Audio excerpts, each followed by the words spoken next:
अगर आपका नक्षत्र इनमें से कोई भी एक है तो it is considered as a Gandmool nakshatra, और ऐसा माना जाता है कि इस नक्षत्र में पैदा होना can bring serious health issues to your mother and father, financial losses and even bad luck. लेकिन ये कितना सही है और कितना गलत, उसके लिए वीडियो को एंड तक देखना, आपके काफी मिथ्स बर्स्ट होने वाले हैं। सबसे पहले तो ये समझो कि पूरे नक्षत्र को गड़मूल बोलना गलत है। आप अपने नक्षत्र के कौन से पद में पैदा हुए हो उससे डिसाइड होता है वेदर इट इज गड़मूल और नॉट। सेकेंडली, अगर गड़मूल है भी तो that doesn't make you inauspicious in any way.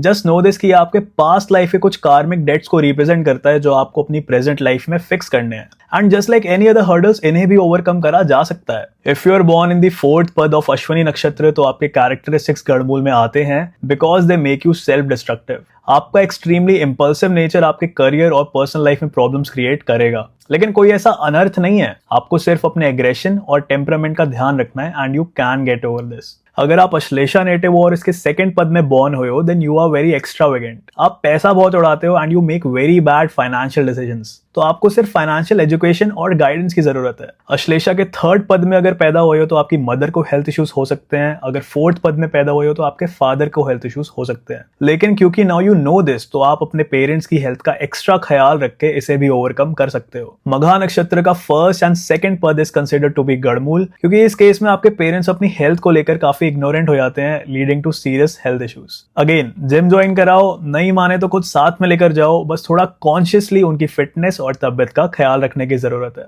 If you are born under Jyeshtha nakshatra तो हाँ, गड़मूल का इम्पैक्ट थोड़ा ज्यादा है। इसके 1st, 2nd और 3rd पद में सिबलिंग्स और फैमिली के साथ सीरियस कॉन्फ्लिक्ट्स होना पॉसिबल है, लेकिन ये भी सिर्फ आपके ईगो और लैक ऑफ इमोशनल अंडरस्टैंडिंग की वजह से है। So fixing it is definitely possible. In the 4th pad, it becomes harmful for you.